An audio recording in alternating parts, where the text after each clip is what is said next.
ma'am. Oh, good. I don't know, it looks busy in here, which is always good. All right, we've got, welcome aboard, everyone. Nice to see you. Thank you very much for being here. I don't know if it's a beautiful day outside, but it's a beautiful day in here. All right, I'm Tammy Bruce, of course. I'm the spokesperson here for the State Department. And everyone watching at home, however you're seeing us, thank you all very much. You can get us at the State Department X account, I believe, also at state.gov. I know C-SPAN viewers are always with us, and I appreciate that, as well as a variety of other streaming. I don't know. There's my young man who was not here last time because he was traveling, Tommy Pigott, our principal deputy. And he will be briefing on Thursday, by the way, as we begin here. So let's start with the statement, shall we? Here on is this the last week of July? Is that possible? It's getting close. It's weird. Everyone's saying no. All right, I'm already wrong. All right, everybody. As of Friday evening, there are no wrongfully detained Americans in Venezuela, and we want to keep it that way. We are committed to doing everything we can to prevent one American national from being wrongfully detained by the Venezuelan regime ever again. To this end, I want to reiterate our clear warning. No one should go to Venezuela. We have the risk, certainly, of wrongful detention of Americans, of dual nationals, of lawful permanent residents. Whoever you are, don't go there. The risk is extremely high. Americans who travel to Venezuela or nearby border regions risk being wrongfully detained for months or even years, and release is never a guarantee. You can stop that yourself by not going to Venezuela. Further, the days of unelected health bureaucrats in Geneva running over the American people are over. It's a good day. In collaboration with the Department of Health and Human Services, we formally notified the World Health Organization of our rejection of the 2024 International Health Regulations amendments, which were set to become legally binding regardless of our WHO withdrawal. The 2024 IHR amendments broadened the WHO's mandate to include not only public health emergencies of international concern, but also, quote, events or conditions that may have the potential to become emergencies. How nice for them. This allows the WHO to deem what constitutes an international threat. We know from COVID-19 that an expanded international health bureaucracy will use their authority to centralize decision-making, stifle scientific debate, and censor free speech. Rejecting the 2024 IHR amendments reaffirms our position that U.S. public health policy will be shaped by Americans for Americans. And with our HHS colleagues, we are proud on delivering that mandate. And today, the United States informed Director General Audrey Azoulay of the United States' decision to withdraw from the United Nations Educational, Scientific, and Cultural Organization, also known, of course, as UNESCO. Continued involvement in UNESCO is not in the national interest of the United States. UNESCO works to advance divisive social and cultural causes and maintains an outsized focus on the UN's Sustainable Development Goals, a globalist ideological agenda for international development at odds with our America First foreign policy. UNESCO's decision to admit the, quote, state of Palestine, end quote, as a member state is highly problematic, contrary to U.S. policy, and contributed to the proliferation of anti-Israel rhetoric within the organization. Continued U.S. participation in international organizations will focus on advancing American interests with clarity and conviction. Based on President Trump's executive order, continued participation in international organizations is under review, and this is one result of that review, confirming the importance of making sure that all of what we do comports with the America First agenda. And finally, In today's topper, President Donald Trump met with Philippine President Ferdinand Marcos Jr. in Washington, D.C., following Secretary Rubio's meeting with President Marcos yesterday. Both meetings reaffirmed the ironclad United States-Philippines alliance as vital to peace and stability in the Indo-Pacific region, while advancing closer economic ties, including supply chain cooperation. Secretary Rubio announced plans to work with Congress to provide $15 million for private sector development in the Luzon Economic Corridor, part of a broader, more than $60 million initiative focused on energy, maritime issues, and economic growth. Both sides committed to regular high-level engagement as allies, particularly ahead of the 80th anniversary of the U.S.-Philippines diplomatic relations in 2026. So that is coming up, and I will now take your questions, and we'll go to Nadia. Thank you, Tammy. I have two quick questions. The first one is quick. The second is not that quick. The first one is about Syria. It's reported that Ambassador Tom Barak is going to chair a security meeting between Israel and Syria. Is this to avoid the scenario we've seen last week? Can you elaborate on this potential meeting between them? Well, what I can tell you is that all parties have reached a cessation of hostilities. We are calling on the Syrian government to lead on the next steps and hold all perpetrators of violence accountable for their actions. The United States government supports Syria's national unity and a peaceful and inclusive resolution with its minority constituents. I did speak with the Secretary briefly, actually just before coming up here, which is why I was a little bit late. But he expressed his optimism regarding the current situation, that there the Syrian government agreed to a boundary to not go into the Soweto area, but that there would be a boundary to make sure that jihadists were also not going in, to maintain some part of the peace, if you will, and he was enthusiastic about that was unfolding properly, and that everyone involved in the atrocities would be held accountable. And that could include people who also may be affiliated with the Syrian government. Obviously, a good opportunity for them to show their commitment to what needs to be achieved there. Yes, Caroline, your colleague said that President Trump, and I want to quote him just to be precise, she said that President Trump hated seeing pictures of starvation of women and children trying desperately to get to the aid. He wants to see it done in a peaceful manner.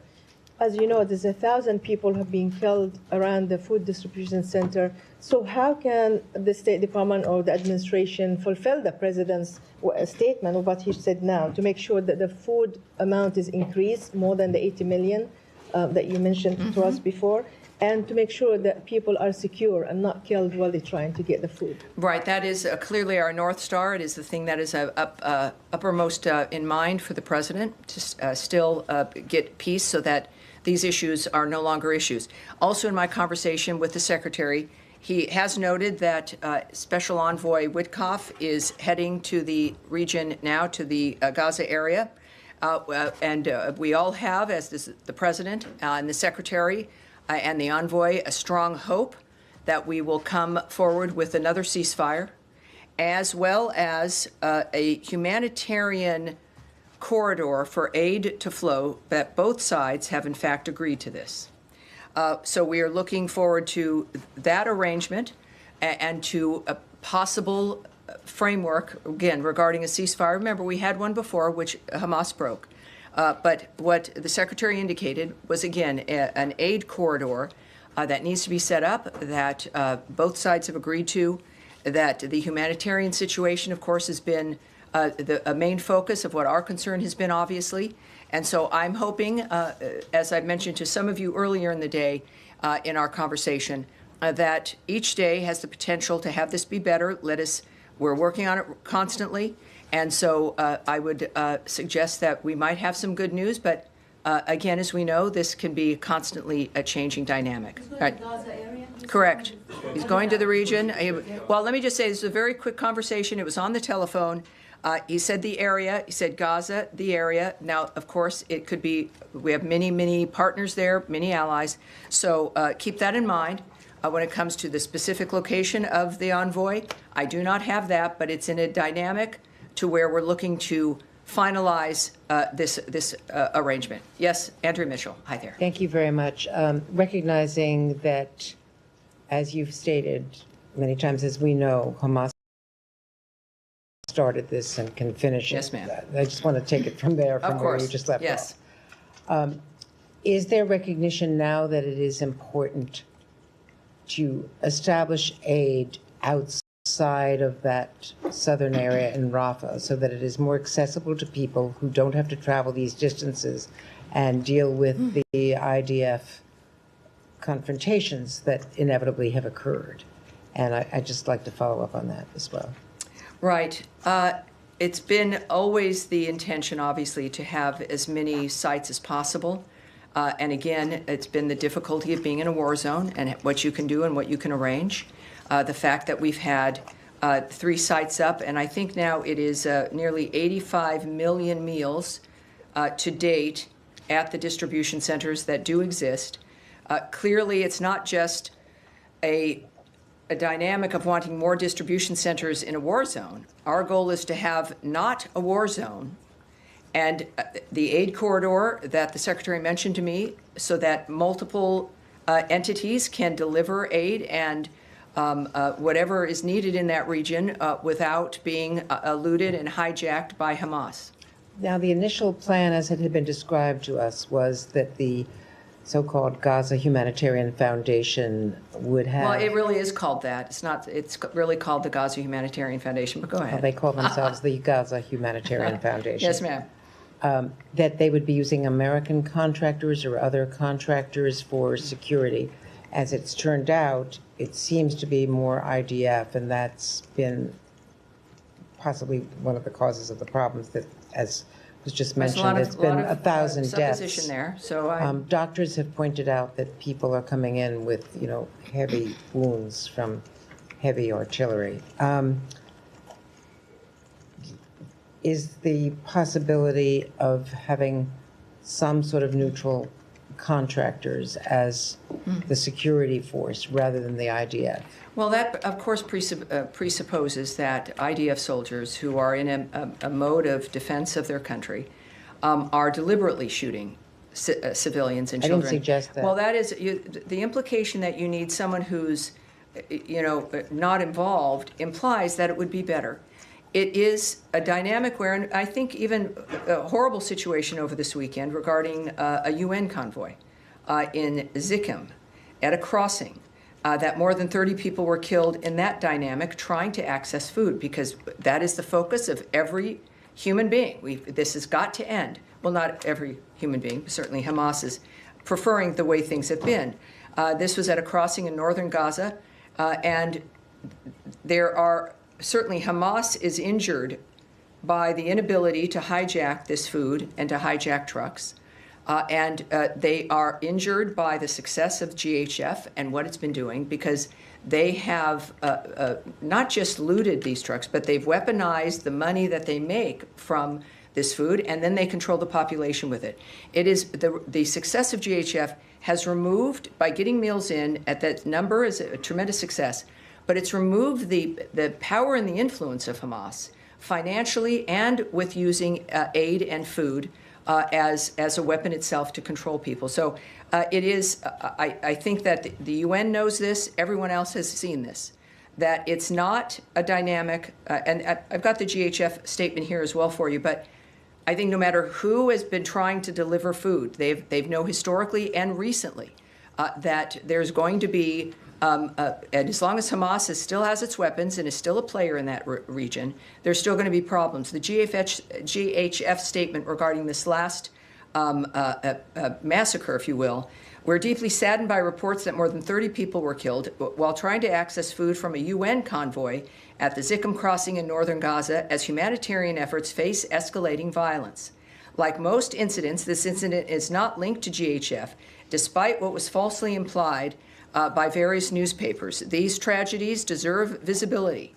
The entire aid system is under immense strain. We hope reporters will cover these incidents with the same scrutiny GHF receives, because understanding the full picture is essential to protecting civilians and improving aid And delivery. have you seen the statement by 28 countries led by some of our closest allies in Europe? Yes, and I think it's nice to know, and many of certainly it's our allies and friends, it's a demand for the war in Gaza to stop. And we, of course, we've taken actions on that, I think, as we've seen, and we wonder why certain things have continued unabated, or at least in a kind of a perpetual loop, is because strongly worded letters don't stop this madness. Strongly worded letters won't stop Hamas. Strongly worded letters wouldn't stop Iran. Strongly worded letters are fine, and it's good to know where people stand. I appreciate that very much. The United States, through the leadership of President Trump, and the guidance and the hand also of Secretary Rubio, and of our remarkable envoys, put their lives at risk, take action, make decisions, confront important questions, sometimes when it works, when it doesn't work, but it's more, and sometimes strongly worded tweets and letters in the midst of the actions that we are taking. So we appreciate their sentiment, but I think that the fact of the matter is that we have a history here of recognizing that we have work to implement what they issue as their desire for the war to stop, and we've been taking action on that. So we know that the conflicts which we are trying to end do not end because of letters or even conferences, but because of intense diplomatic efforts. We are leading that effort alongside Egypt and Qatar. And as I mentioned earlier, we are hoping for some rapid responses coming up soon. Yes, sir. Thank you, Tammy. On that note, I guess if you could talk a little bit about how that progress is progressing towards a resolution. But on a more broader note, Judd, is it the department's assessment that the current, policy towards the conflict is working in drawing it to a close? Because when you see 79 people killed waiting for aid, which is one of the highest numbers we've seen over the course of the 2 years, It's absolutely horrible. It feels like things are going in the wrong direction.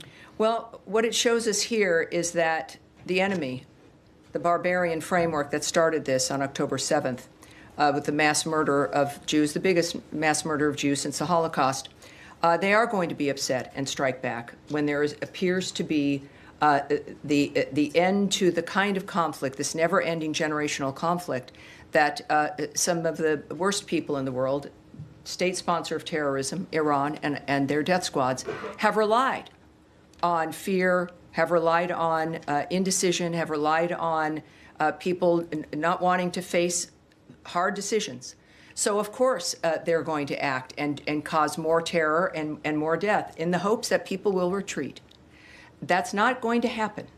And it means pushing through, making sure you stay on the line, making sure you have the goal in mind, what you're trying to achieve, if it's achievable, the willingness, yes, to use diplomacy, and as President Trump has indicated, other mechanisms in which to get the job done.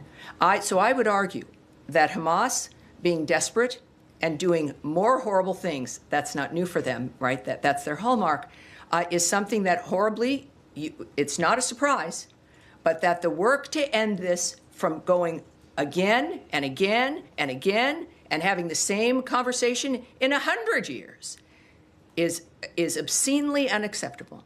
So we see the results. It has been, when you say if there's been progress, the parties have been at the table. There have been agreements, one of which, of course, is broken. There can be another one. We are determined for that. Certainly, their sponsor is on their heels, for lack of a better phrase, because they also found out that President Trump is a realist and is serious. So I think that it is clearly shown progress. It's clearly shown a direction. And the accomplishment of one of the red lines from President Trump, which is that Iran will never have a nuclear weapon. Well, guess what? They won't. Yes, Humaira, Reuters. Yes. Just to go back to your conversation with Secretary, I understand that's what he said, Gaza area, but can we at least say Steve Woodcock is going to the Middle East right now, as we speak. Gaza area is a little Yes, bit of a yes. Middle East. Based on I don't have specifics, and I'm sure we have an incredible team that works with Special Envoy Woodcock here in the building, are probably now grabbing the television and watching and saying, so I don't have the specifics of exactly where he'll be, but clearly it's in a position where he's going to be able to continue with the negotiations that will lead us to this, hopefully, ceasefire. Right, and you also said that one of the things that Secretary indicated, an aid corridor that needs to be set up that both sides have agreed to. Yes. So is the United States basically negotiating for an aid corridor that is going to include other humanitarian implementers like UN and others? Well, you're asking for so much, and I appreciate that about you because you're always a few steps ahead. That would require speculation on my part. It would require guessing on your part. What I know is what I said to you based on what the Secretary said to me. And one more All right, thing. one more. In your answer to Nadia, are you actually confirming that this meeting is happening with U.S. Envoy Tom Barak and officials from Israel and Syria? And can you tell us where it's happening? No, I can't confirm any of that. Thank you. Yes, ma'am. Thanks, Tammy. Going back to the American who was murdered in the West Bank, the president last week indicated there would be a meeting in which the Israeli government would give more information to the U.S. about his murder. Did that meeting take place, and what else can you tell us about that? Unfortunately, there's not a great deal I can talk to you about the family and the nature of the conversations. Of course, we have confirmed the situation with his death. But the conversations or what has transpired at this point is not something that I'm able to share at this stage. And then another American was murdered in Syria last week. His family says that he was murdered by officials with the interim Syrian government. Is the U.S. planning to hold them accountable for this death? Well, again, you're saying something here that everyone hears. That is not something that I would confirm or would know or would say as a matter of fact, because a reporter says it here in the room. We can say, of course, that Secretary Rubio has emphasized the importance of prioritizing the safety and security of U.S. citizens. We can confirm the death of, and this is the Suwaida region, what we're discussing, of Syria last week, of U.S. citizen Hossam Saraya. We offer condolences to the family on their loss. We are providing consular assistance to them, but in the midst of the further conversations, I can't give you any more details except what we've already discussed. And then quickly on Haiti, the secretary announced yesterday that he had determined a number of legal permanent residents had ties to what has now been determined to be a Haitian FTO. How many people were affected by this? How did you determine that they had ties? Yes, again, for everyone at home, FTO is a foreign terrorist organization, so it's a very serious dynamic. Last month, Secretary Rubio determined that certain aliens with U.S. lawful permanent resident status who have supported and collaborated with Haitian gang leaders connected to Vive Ensemble, a U.S. designated foreign terrorist organization, are deportable due to the potentially serious foreign policy consequences of their continued presence in our nation. Vive Ensemble is a driver of the violence and criminality in Haiti, contributing to the island's instability. The Department of Homeland Security also steps in here. They will pursue the removal of these aliens from the United States pursuant to our laws. The Department of State defers to DHS on any update regarding removal proceedings regarding these aliens. We also will not allow aliens who have facilitated the actions of violent organizations or support criminal terrorist organizations to remain in the country. And of course, this demonstrates, I think it's safe to say, the administration's firm commitment to protecting the American people, advancing our national security interests, and promoting regional security and stability. There is an authority I want to share with everyone who may not know how this works. These actions are taken pursuant to Section 237A4C of the Immigration and Nationality Act. Under this section, also referred to as 4C by many, of the INA, an alien is deportable if the Secretary of State has reasonable grounds to believe that the alien's presence or activities in the United States would have potentially serious adverse foreign policy consequences for the United States. All right, yes, sir. Can I just ask you, follow up really to Humera's question? When you mentioned these humanitarian corridors, you said this has been agreed between the sides. Is that something that's come from the process in Doha that's been agreed? How should we take that? And just any detail you can give us I know. about the You know, corridor. I was, the secretary is a busy man. We're all proud of him, the nature of what he's being able to accomplish by splitting his time between the State Department and the White House. And our conversations sometimes are in person, oftentimes by phone. So when I've got him in a moment, I'll just jotting down what he's saying. What I can't tell you, and whether I knew or not, is how this came about, where it was decided, or who the parties were. Is your understanding that these corridors will be in addition to what's happening now? Because we know, for example, the UN says there's 6,000 trucks on the Egyptian side at Rafah. Are we talking about all of that material that hasn't been able to access? I wish I had a specific for you. I know that his comments really ranged into the fact that the humanitarian framework has got to ramp up and has got to get better. And obviously, we've known that. It requires the ceasefire. And also then a method within which these convoys can move. He did not give me a specific, but he did use the phrase set up, that they need to be set up. Now, that could mean a variety of different things, as we know. Some of you think about a physicality. Others, it could involve arrangements at certain spots.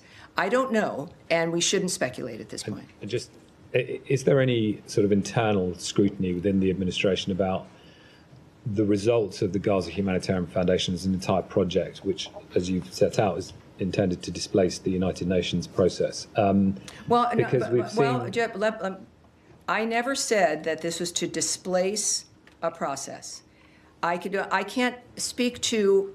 But you've been saying that under the previous system. Well, yes, Hamas it's was true. I mean, we exploiting know that, that under the previous dynamics, that Hamas was able to loot trucks and to steal material and to sell it and to use it and to weaponize it.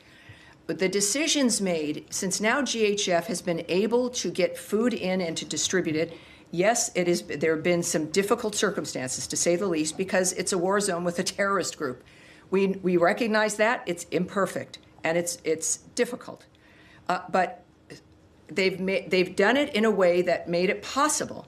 I don't know what has made the others so vulnerable to theft and hijacking and everything else that has really only landed the food with Hamas. And we saw that with this weekend, and then a few weeks ago, another dynamic where trucks themselves, the entire truck was, multiple trucks were hijacked. So I don't know the entire UN plan or their decision-making process. What I do know is that GHF did it differently, and the different approach has worked. But the result of this system is starvation, and everyone can see it. I mean, this is beyond any doubt now.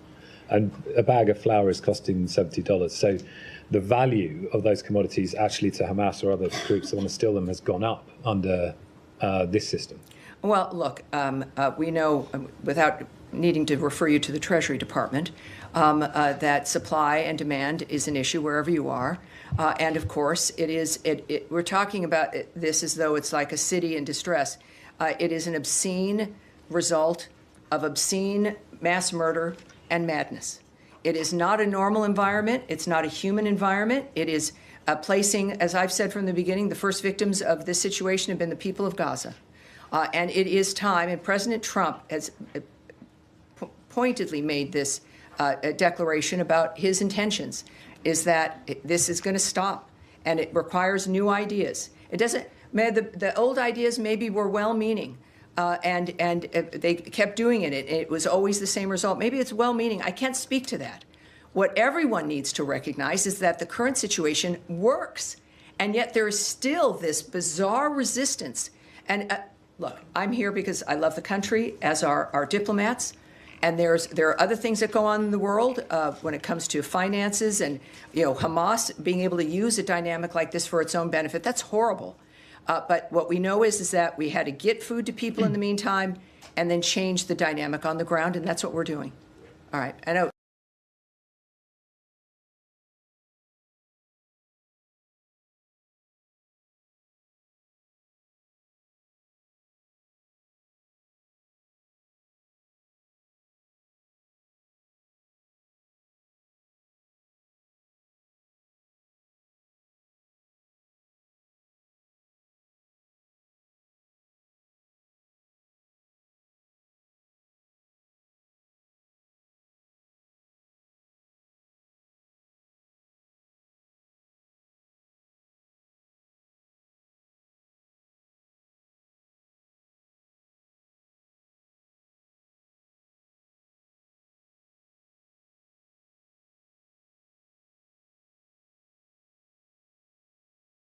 everyone, as they had stopped food delivery because of the dangers on the ground. That was the driving force, was even for us before GHF, was we want to get material into the region, but we want to be able to do it somewhat safely and without it being looted or taken by Hamas. And no one had ideas about how to make that happen, and the GHF plan achieves that. What comes after this, I can't also tell you. That's a different, and there will be a day when we're discussing the redevelopment of Gaza and new issues about the markets of Gaza and the peace of Gaza and who's running Gaza. Those will also be maybe fraught conversations, but boy, I think we both look forward to those days. Yeah, and another quick question. Yesterday, the Chief of Staff of the Israeli Army, General Zamir, said that the current strategy, including storming Deir al-Balah with tanks and so on, and including apparently the starvation strategy, is aimed at forcing Hamas to release the hostages. And today, Bezalel Smotrich, the finance minister, said that they have a green light from the Trump administration to basically remove Gazans by force and create I need to stop you right there. I can't have a conspiracy theory, an accusation against President Trump about what someone says that they've been allowed to do. Saeed, we can't have that. And that's not something that belongs in this room with everything at stake, with so many people at risk. And then your answer is to bring up a conspiracy theory about what Donald Trump is saying or not saying. It's one thing to hear someone say it. It's another thing to bring it up in a serious room, of which I've shown you respect throughout. Yeah. And that is unacceptable. And so we're going to move on. Yes, in the back, sir, La Stampa. Yes, sir. Yeah, thank you, Tommy. So about Israel, has anything changed between the relationship between the United States and Israel after the strike on Syria and the killing of all those Palestinians, although the Israelis are defending themselves? So can you elaborate a little bit? I would say you should ask the White House regarding their posture and what they've been experiencing. What I know is the president and the secretary in their conversations, in their attitudes about the world and what needs to happen, have been consistent. That they don't view Israel or any one of our allies or friends, they're not fair weather friends. These are relationships. So it's not about changing relationships. It's about navigating what happens in the world and working with people who can help us make peace and get to the road that I think it's fair to say, certainly most of the nations that are our allies and partners want peace in the world. And that is our goal. Thank you. Yes. Just a quick clarification question on Special Envoy Witkoff's mission. You said that the humanitarian framework in Gaza has got to ramp up, but that you've been understanding that it requires a ceasefire first. No, you've misunderstood me. That's why I'm checking. It can be a ramping up as an example of GHF, who are continually working on how to expand and to have more areas in which to get food delivered.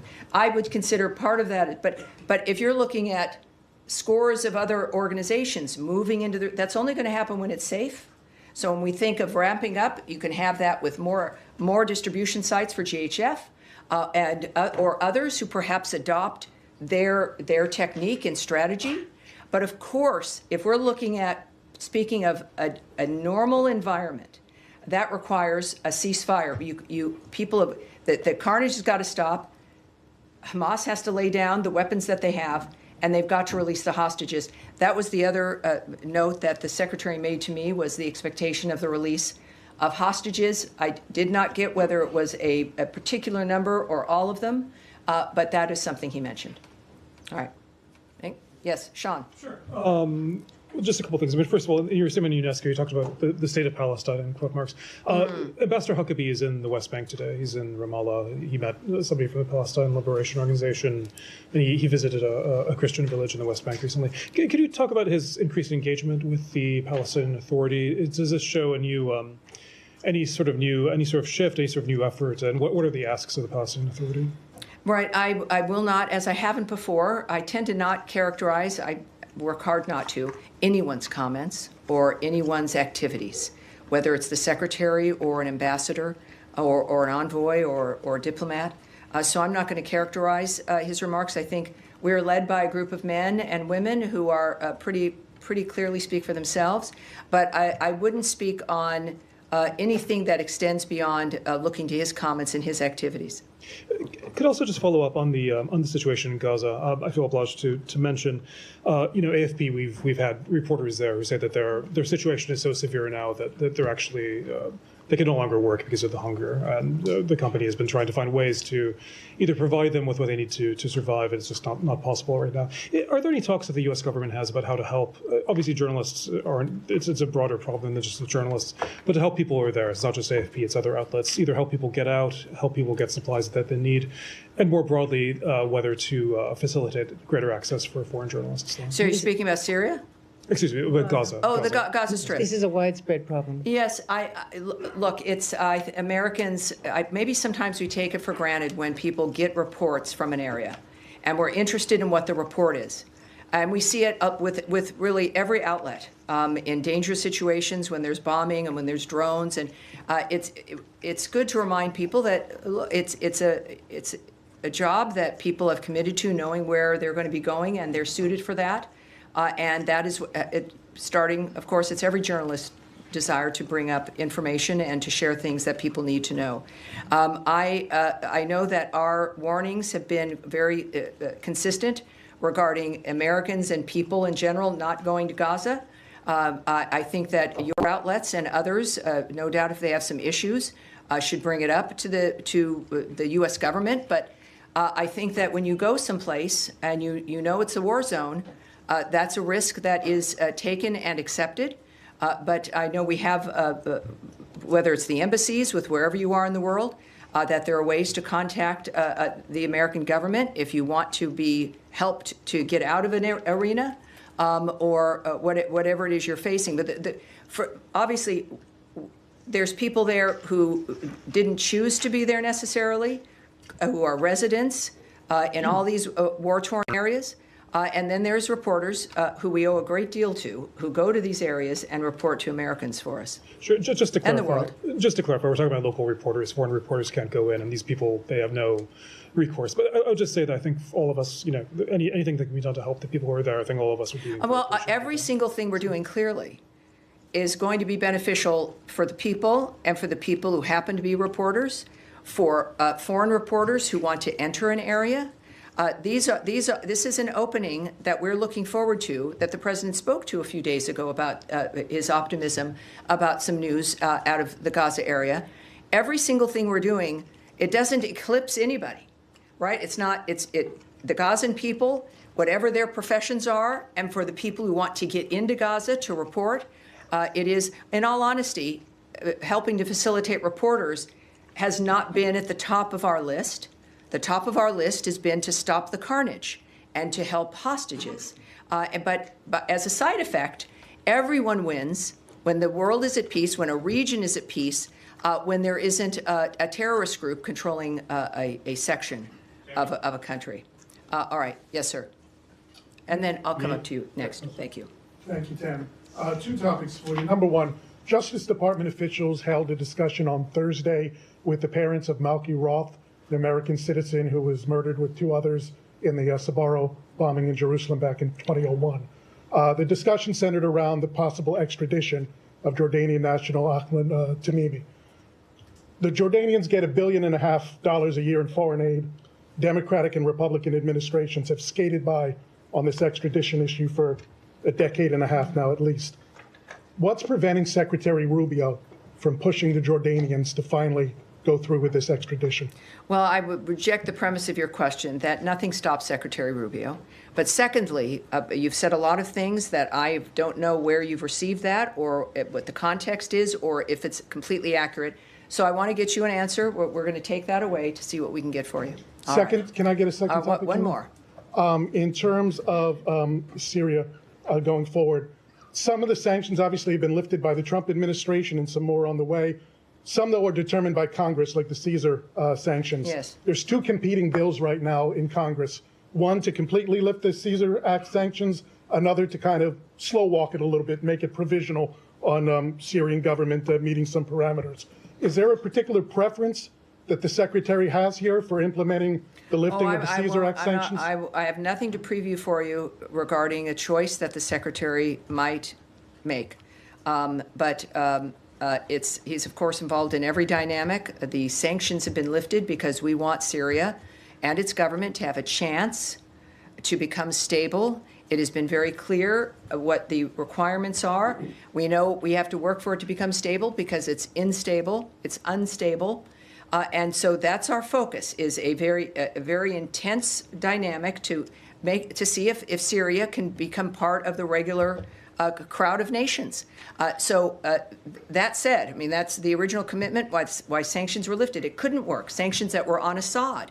But we are finding whether or not, these days show us, whether or not the current government is able to act in a way that helps us get that stability. And so that is what's driving us now. Yes, sir. Thank you, Tammy. Back to the hostages, is the discussion you were talking about with Secretary Rubio. Yesterday, the families of the hostages released a statement saying they were concerned about this possible offensive as it gets to the issue of potentially hurting or endangering the hostages as they go forth. And I was wondering if there was any conversation that you can share that would focus or give a message to the families in terms of, as progress is being made in talks and so close, that this potential offensive may endanger the hostages. Well, I think that I don't have anything that I can tell you regarding private conversations or efforts that have been made, reaching out, of course, to hostage families.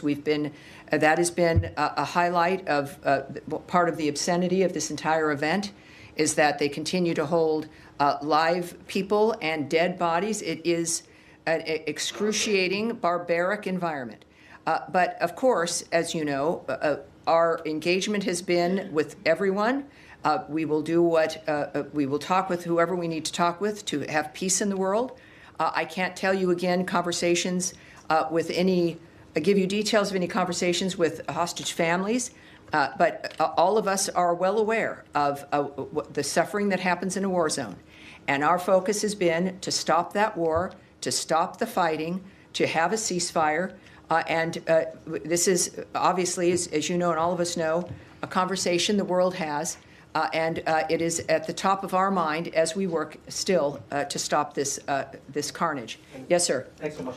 On Ukraine, if I may, does the Secretary have any expectations from upcoming talks in Istanbul, given its timing, its format? Are you guys even part of it?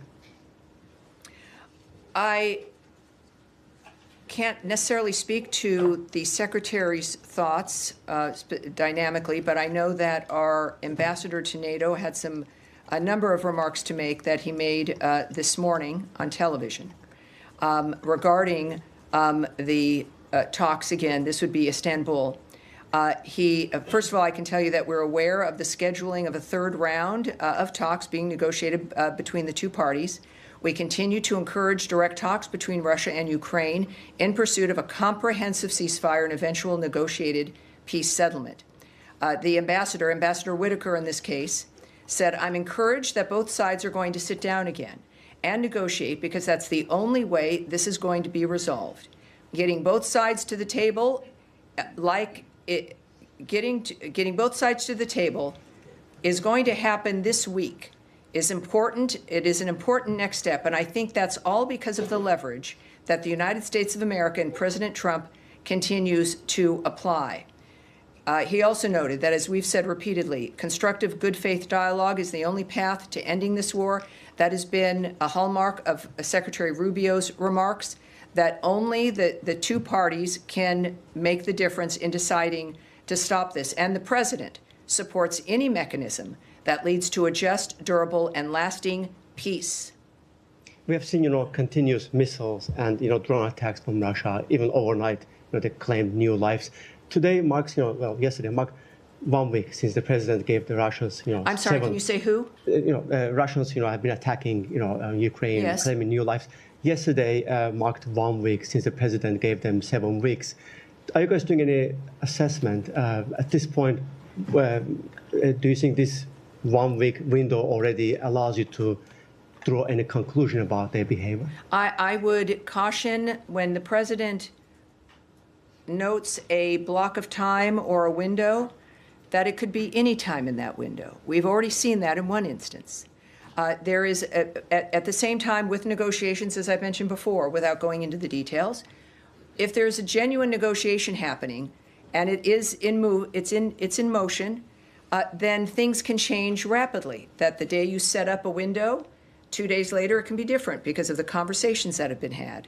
So it's never a static, for most of us, if we make a plan, it's kind of a static plan for us. We have an appointment and we choose that day for the appointment next month. That's not the case here. These are opportunities that the president speaks about, which is part of an important aspect of his leadership, and what the person who we are speaking with should know, that there might be some options, but it's not the only thing he's looking at. It's not the only dynamic that matters. And we've seen him give windows before, and he's acted very quickly within a block. And I think that's why it matters. He knows, he's said very, very often, many times, he's not happy with what's happening and the choices that Russia is indulging in. Yes, sir, at the end of the row. Thank you, Madam Bruce. Ahmad Shaido from Azerbaijan. Tensions in northern Syria are rising, and we see conflicting interests between countries like Turkey and Israel. And recently, some Israeli voices said that after Iran, Turkey could be the next threat. And meanwhile, in Turkey, there are growing anti-Israel views. Some people are even calling for Turkish army to enter the Gaza. And recently, President Recep Tayyip Erdogan said that we will not allow the partition of Syria. Well, you're in a direction. Every single thing requires a speculation. It's comments that I've not. No, my question is that how do you assess the possibility, what the I'll tell risk you, when we of? think about Turkey and Israel and that region, it's a very heightened environment, and many things are going to be said.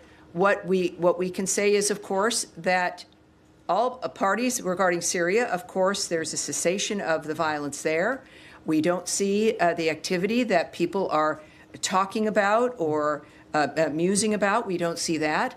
We know in many times recently, the president and the secretary have intervened in what could be horrible situations like the India-Pakistan dynamic, which they were able to stop.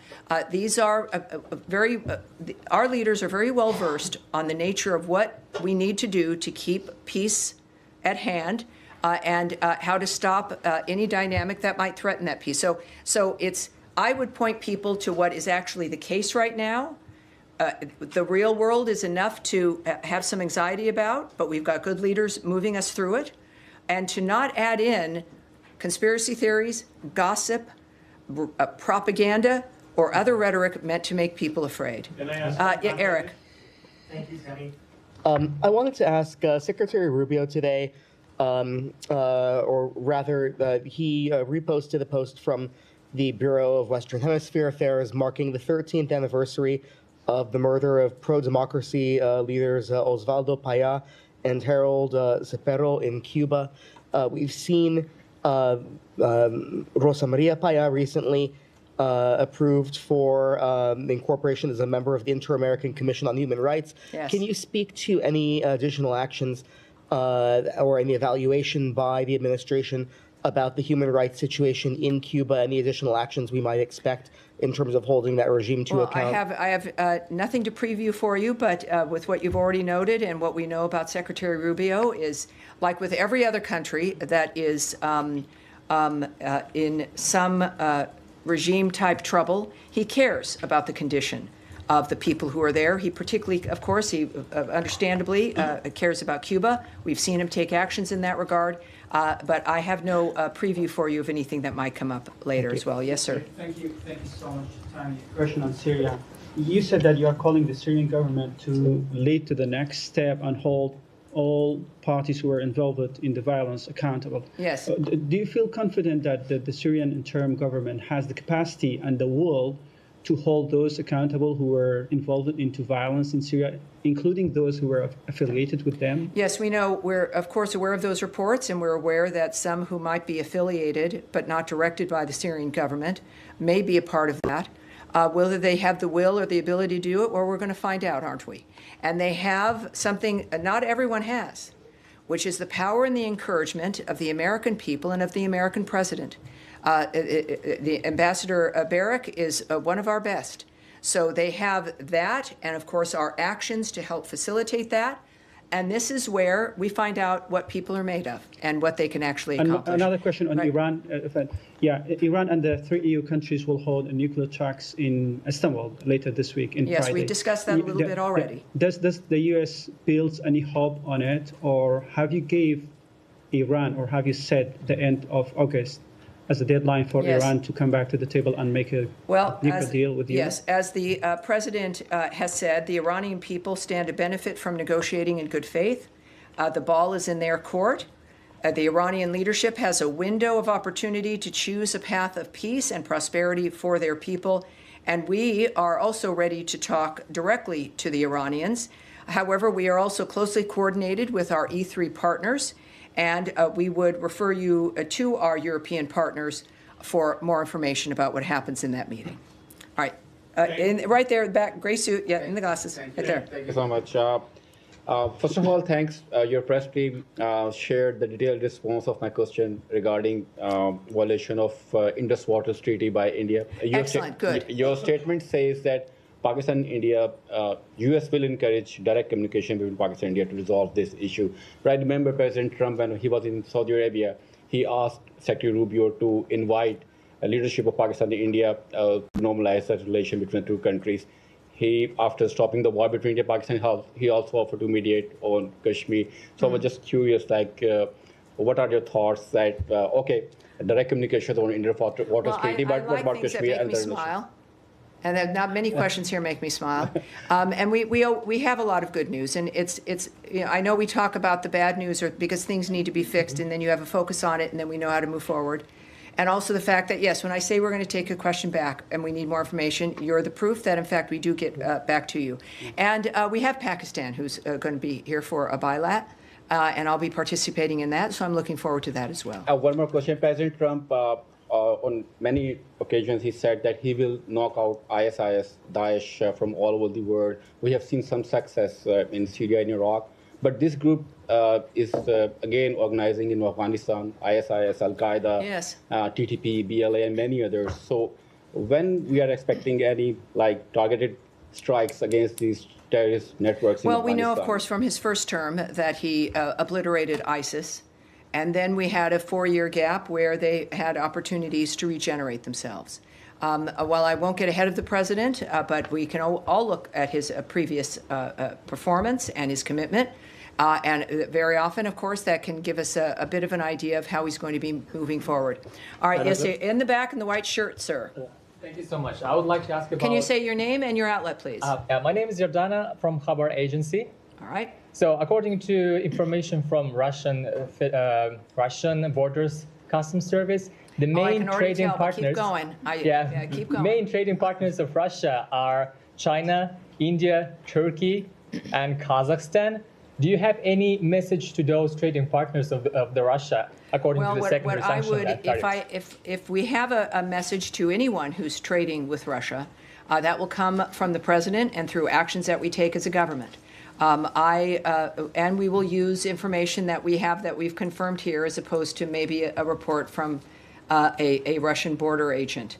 But I appreciate that, and we've been very clear about our concern that there are multiple countries who are party to what's happening between Russia and Ukraine.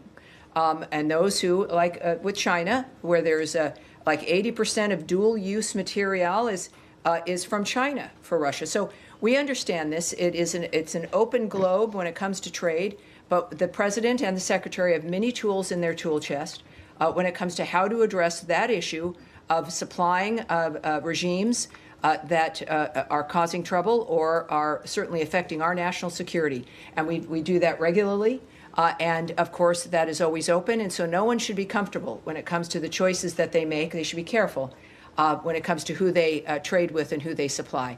In the pink jacket in the back. Yes, ma'am. On UNESCO membership, we have observed what appears to be a broader trend of disengagement from international organizations recently.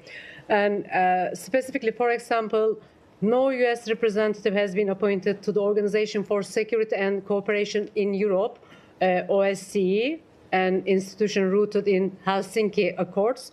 Another position vacant is the International Atomic Energy Agency, a seat in Vienna.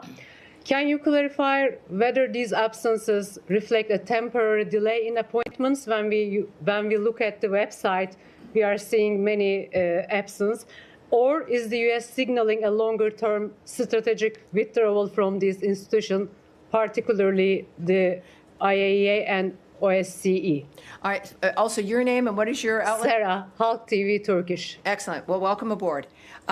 As I mentioned earlier, we've been doing a lot of reviews, as you know, one of which has just resolved, which is USAID, and also, of course, the reorganization here at the department. Another executive order that the president issued upon first taking office in the second term was to have a review of the international organizations that we're involved in, to make sure, just like with foreign aid, are these organizations aligned with the values of the America First framework?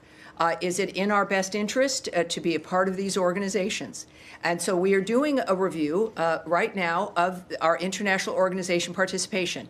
And our withdrawal from UNESCO is a reflection of the result of one of those reviews. And I don't know what each entity will experience. I'm not part of this framework. And I would want to check on really the staffing of the others that you noted. But I would say that it is any more than when we were doing the foreign aid review, to not take that, especially with a reduction in either participation or in spending when it comes to aid, don't take that as an indication of our withdrawal from the world or our participation. It's about a smarter, more strategic involvement that can be faster and more nimble, more effective around the world. We've mistaken, because of the size of government, this idea that how big you are, how many people are working, how many organizations you're going to is a reflection of success or effectiveness of results, when that is not the case. And this is what, as we do at home, is we look at how are we spending our money? Where are we spending our time? Is this something that is valuable for, and in our case, President Trump's vision of America First, but also for the best country in the world, a government that is still, as we are into our 250th birthday, that we want to be that country that people love and want to come to, that can make the difference in the world, that can actually not just help end wars by joining them, but can stop them from starting. That's the NATO vision. The NATO vision wasn't get prepared to have to fight back.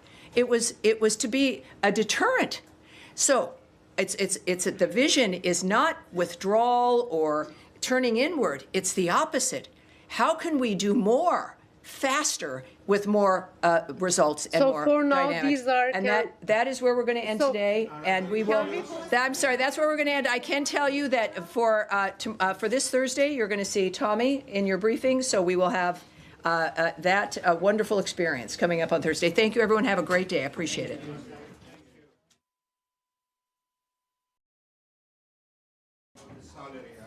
Well, I hope everyone appreciates me. I don't know. I'm sure some don't, but I appreciate that comment. Thank you, sir.